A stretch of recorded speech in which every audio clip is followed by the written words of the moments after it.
முடி என்று சொல்லக்கூடிய மக்கள் போட்ட மாமன்னனாக இவர் இருக்க வேண்டும்.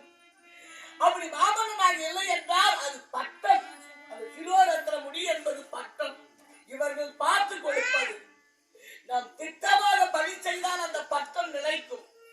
திட்டம் தவறிவிட்டால் காலனிலே போய் சேர்ந்துவிடும்.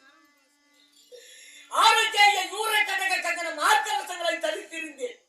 அதுவெல்லாம் எங்கே என்று கேட்கிறாயே? இதுவெல்லாம் நான் பிறந்த போது வந்ததா? பிறந்த போது வந்ததா? எங்கள் தந்தை மன்னனாக இருந்த போதிலும் நான் அனாதையாகத்தான் வாழ்ந்தேன். அனாதையாக வாழ்ந்த போது மக்களாக பார்த்து கொடுக்கப்பட்ட மக்கள் பட்டம். ஆனால் இப்போது நடந்திருக்கக்கூடிய நிலைமை என்ன தெரியுமா பெண்ணே? அறிவார பஞ்சம் வந்தே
அதை மாற்ற யாராலும் முடியாது. அந்த விதிவாசம் யாரால் வந்தது? நம்மால் வந்ததா? மாநிலத்தில் விதிய மனிதர் யாரும் இல்லையே.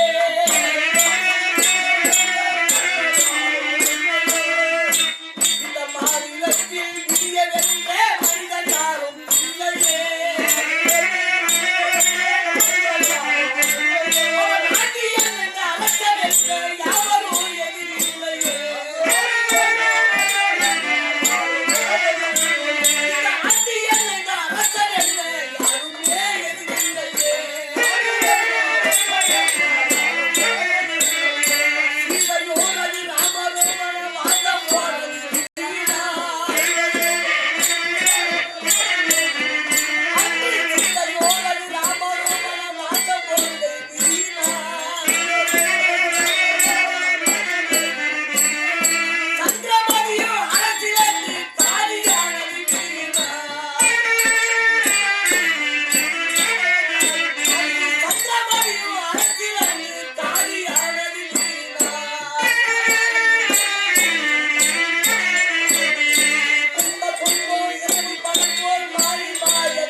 குப்பையில் இருக்கக்கூடிய ஒரு துரும்பு கூட காற்றடித்தால் கோபுரத்தில் போய் விழுந்துவிடும். அந்த இறைவன் அவன் மனசு வைத்ததே உண்டானால் அந்த கோபுரமும் கீழே குப்பைக்கு போய்விடும். அவன் யாரையா இருப்பான்? ஒரு நாள் சொன்னார் வாழலாம். எதுவுமே நிலையில்லாத வாழ்வு, நீரின் மேல் குமரி நிலையில்லாத வாழ்வு. உயிரே நமக்கு சதம் கிடையாது. இது ஓடக்கூடிய அந்த ஜீவமாகப்படி எங்கேயும் போயிடும், இது குப்பைக்கு போயிடும். அதே போல தெய்வமாக சீதையும் ரகுராமரும் 14 வருடம் கைகை அவங்க அம்மா வளர்த்தவர். சொந்த அம்மா பெத்தம்மா ஒரு பக்கம் இருந்தாலும் அவன் வளர்ந்த வார்த்தை ஊட்டி ராமா ராமா ராமா என்று வளர்ந்தவன் ஊழி வார்த்தையை கேட்டு அந்த பாசத்தை வெறுத்து ராமரையே 14 வருஷம் காட்டுக்கு போனது. மனைவி பாசம் இல்லாமல் மனைவி கூட தான் கொண்டு போனாரு. இன்பமாக சுகமாக அவன் வாழல. அவங்களுக்காகவே லட்சுமணன் ஆகப்பட்டவன் உயிர் தியாகம் செய்வது போல 14 வருஷம் மூலிகை லட்சுமி என் உடன் பெண் தொடர்ந்து வராத, நான் உண்ண உணவு மாட்டேன், எனக்கு சாப்பிட்டா தோக்கு வந்துடும், எங்க அண்ணனை பாதுகாக்கணும்னு லட்சுமணன் 14 வருஷம் அந்த மூலிகை காய் விழுந்து எனக்கு தோக்க வராத பாதுகாக்க வேண்டும் என்று அந்த லட்சுமணன் ஆகப்பட்டவன் கேட்டுக்கொண்டான். 14 வருஷம் அண்ணனுக்காகவே தம்பிக்காகவே அண்ணன், இவர்களுக்காக அந்த மனைவி சீதா பிராட்டி பெரிய நாட்டு அரசன் மகளாக இருந்து அவளும் போய்விட்டார். அதே போல அப்பேற்பட்ட தெய்வங்களே சீதை ரகுராமர் வனவாசம் போனது. சந்திரமதி ஒரு பெரிய பட்டத்து ராணி அரசு இறந்து ஜாதி போய் பாத்திரம் வேலைக்கு துணிந்து பழைய சாப்பாடு போட்டிருப்பாங்க. பழைய சாப்பாடு கஞ்சி குடிச்சு வளர்ந்தவன் 32 பதார்த்தோட சாப்பிட்டவன் பழைய கஞ்சி போட்டா போதும் சாமி, என் பையன் நானும் இங்கேயே வனவாசம் கழிச்சிடணும் அப்படின்னு அவங்க போய் பஞ்சத்துக்கு போனாங்க. அப்பேற்பட்ட ஹரிச்சந்திரன் என்னை போல் ஒரு நாட்டு அரசனாக இருந்தவர் சுழலையில் சென்று அந்த பிணங்களை எரித்து மாடுகளை அறுத்து அந்த கொல்லி காசை வாங்கி அந்த கால் பணத்தை வாங்கி அவங்க போற வாய்க்கரிசி பொங்கி சாப்பிட்டு அந்த சுடுகாட்டுல வனவாசம் செய்தார் ஹரிச்சந்திரன். அவனை விட 2 அண்ணன். நான் பிறக்கும் ஒரு பட்டமாக பிறப்பு அப்பா அம்மா அப்பவே இருந்துட்டாங்க. அதாவது நானு பிறந்ததுக்கு பலன் கிடையாது, நீ யாரா நீ உனக்கு சொன்ன அப்படி என்று எங்க அப்பா எங்க அம்மா அப்பவே அனாதை விட்டு போயிட்டாங்க. அதுக்காக நாட்டு மக்களே கதி என்று நான் வாழ்ந்து வந்தேன். அவர்களை விடுத்தேன், உன்னை தொழுத்தேன். தொட்டது இந்த பிள்ளைகளை பெற்றதா என் பாவம். இப்ப அந்த பஞ்ச மக்களை மாற்றி வதைக்கிறது இருந்த அவங்களாம் நாளை விட்டு போறேன்னு சொல்லிட்டாமா, நாட்டை விட்டு அடுத்த நாள் அயல் நாள் போறேன் வனசாமி உங்களுக்கு தொல்லை கொடுக்க விரும்பல அப்படின்னு போனாங்க. போகாதீங்க அப்படின்னு அவங்க காலில் விழுந்து, ஐயா நான் ஒரு நாட்டு நடத்த நான் வாழ்ந்த, எனக்கு அப்பா வாழ்ந்தார், தாத்தா வாழ்ந்திருக்கிறார், நீங்க அடுத்த நாட்டுக்கு போய் சொன்னீங்கன்னா அந்த நாட்டு அரசர்கள் எங்களை இழிவா பேசுவாங்க. காட்சி நாட்டுக்கே ஒரு கெட்ட பேரு, அது உங்களுக்கும் வந்ததாக இருக்கும். வேணா போகாதீங்க நம்ம காலில் விழுந்து பண்றாங்க. ஆடை வியாபாரம் பொன் நல்லா இப்போ அவங்களா பார்த்து கொடுத்தது அவங்களுக்கே கொடுத்துட்டாங்க. உங்களுக்கு நீ கொடுத்துட்டாங்கப்பா பட்டம் பதவி பொருள் கிரீடம் இதெல்லாம் நீ கொடுத்துதான், அது அவங்களுக்கே கொடுத்துட்டேன். இது இருக்கக்கூடிய இந்த உயிர் இந்த பிள்ளைகளுக்கு உனக்கு கொடுக்கலாம். என்னங்க பேசுறீங்க? அப்போ என்னை திருமணம் செய்து கொண்டு வந்தது நீங்கள் குற்றமா நினைக்கிறீர்களா? இந்த பிள்ளைகளை பெற்றது ஒரு குற்றம் என்று சாட்டினீர்களா? சொல்லல.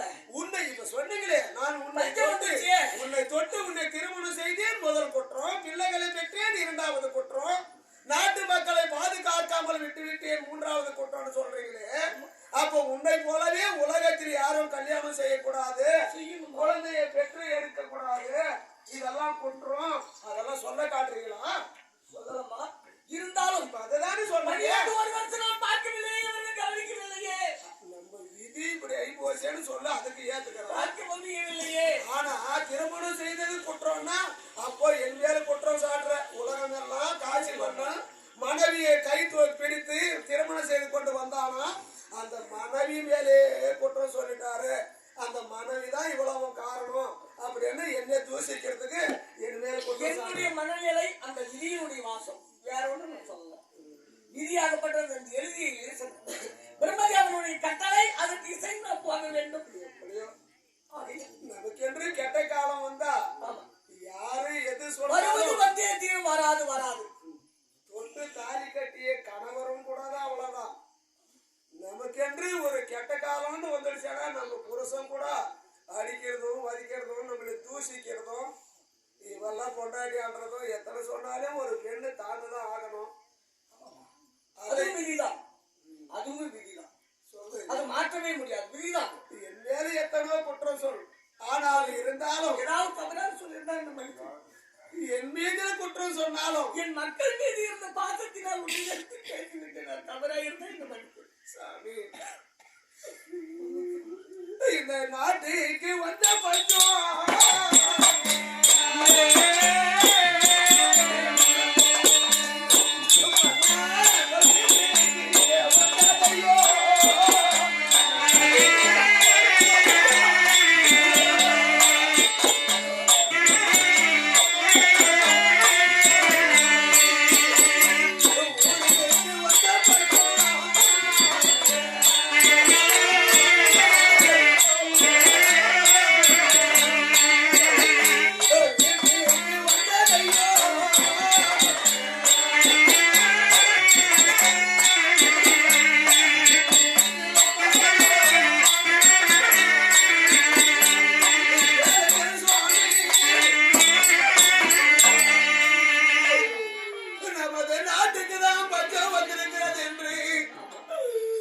என்னை போல தாய்மார்கள் எல்லாம் வந்து என்னிடத்திலே யாசகம் கேட்டார்கள்.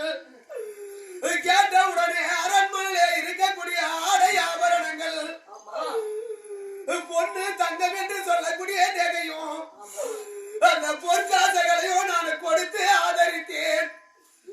ஆதரித்து பார்க்கிற போது நாட்டுக்கு தான் எங்கோ பஞ்சம் என்று நினைத்துக் கொண்டிருந்தேன்.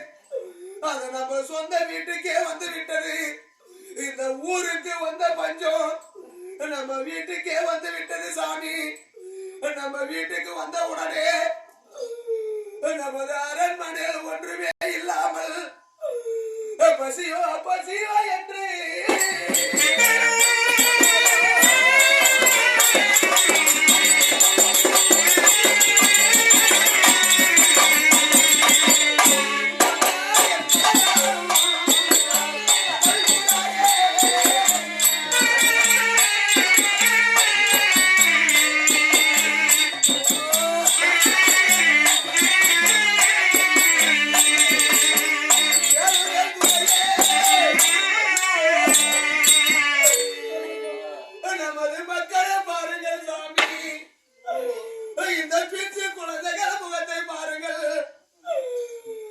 நல்ல மழை பெய்தது கிடையாது, நல்ல விளைச்சல் விளைஞ்சது கிடையாது. அரண்மனையில சாப்பிடுவதற்கு எதுவுமே கிடையாது. நமது மக்கள் எல்லாம் அம்மா பசி, அம்மா பசி, அம்மா தாகமா இருக்கிறது, தண்ணீர் கொடு என்று, எனக்கு சாதம் கொடு அம்மா என்று எந்த கொடுமையே ஆனாலும் தாழ்ந்து விடலாம் ஒரு மனிதனாகப்பட்டவன். பசி கொடுமையால் தாங்க முடியாது சுவாமி. பெரிய மரியாதை. இந்த பசி கொடுமையால் குழந்தைகள் எல்லாம் நடந்து வர முடியாமல் தவித்து தவித்து கீழே விழுகிறார்கள். இந்த மக்களை எப்படி சாமி வளர்ப்பது? இந்த பஞ்சம் வந்து விட்டது என்று மக்களை கைவிட்டதை ஆனால் மக்கள் எல்லாம் உயிரோடு இல்லாமல் போய்விடுவார்கள். நம்ம மக்களை பெற்று என்னங்க சுகம்?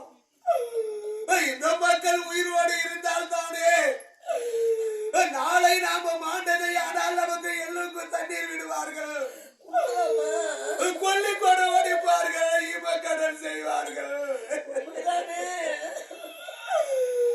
நமது மக்களே இல்லை என்றால் நாம பிறகு வாழ்ந்து என்னங்க சுகம்? இந்த மக்கள் பசியை போக்குவதற்கு இது வழி இல்லை என்று நான் வந்தேன் சாமி. ஆமாங்க, நாட்டை பார்த்த மகன் சற்று வீட்டையும் பார்த்திருக்கணும். வீட்டு வந்த பொன்பொருள் காய் வீட்டு சீர்வாசி எல்லாமே கொடுத்துட்டியா? எல்லாம் கொடுத்துட்டேங்க. எல்லாமே என் தங்க தேகிகள் எல்லாம்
மக்களை வளர்க்கணுவன் என்று நான் கேட்கிற போது எங்களிடத்திலே அரிசி இல்ல, இந்த நெல்லிலே நெல் அடித்தது தவிடு இருக்கிறது என்று அந்த தவிட்டை கொடுத்தார்கள். அந்த தங்கத்துக்கு பதிலாக தவிட்டை வாங்கி கொண்டு வந்து அந்த சன்ன அரிசி எல்லாம் எடுத்து அந்த கூழு காய்ச்சி சாப்பிட்டு இருந்து பார்த்தேன் சாமி. தவிடில் இருந்த அந்த அரிசியா? சின்ன சின்ன அரிசி. ஆமாங்க. எறும்பு சாப்பிடுற அரிசியா? ஆமாங்க. அந்த அரிசியா சாப்பிட்டியா பொங்கி? ஆமாங்க. அப்படி அந்த தங்க நகையை இல்லை என்று சொன்னவருக்கு இல்லை என்று சொல்லிவிட்டால் அந்த பாவு சுற்றி கொள்ளுமே என்று அந்த தங்கத்தை கிட நான் தர்மமா கொடுத்து விட்டேன் சுவாமி. இந்த நேரத்தில் பொங்கி சாப்பிட சாப்பாடு இல்லை, குழந்தைகளுக்கு சாப்பாடு போடவும் குடிப்பதற்கு தண்ணி இல்லை சாமி. உண்டாறுதலுக்கு நானும் எங்காறுதலுக்கு நீ பேசிக் கொண்டிருந்தா இந்த பிள்ளைகள் பசி தாங்க மாட்டார்கள். அதனால இப்ப நம்ம கிட்ட எந்த ஒரு பொறுப்பும் இல்லை. ஆனால் உடல் இதோ கொஞ்சம் வலு இருக்கிறது. அதை வைத்து இந்த பிள்ளைகளை வளர்க்கலாமா? நான் என்ன சொல்றேன் தெரியுதா?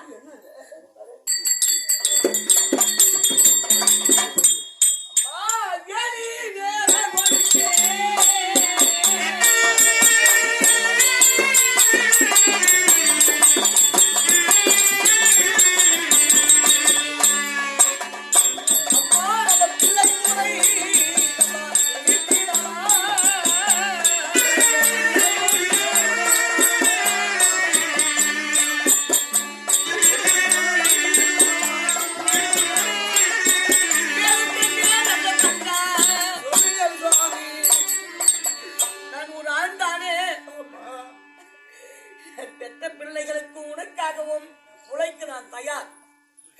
இங்க இருக்கிறது பார்த்தா நம் நாட்டு எல்லை. அதில் எங்கெங்கேயும் வேலி இருக்கிறதோ அந்த விறகுகள் எல்லாம் வெட்டி ஒன்றாக செமை கட்டி உன்னிடத்தில் கொடுக்கிறேன்.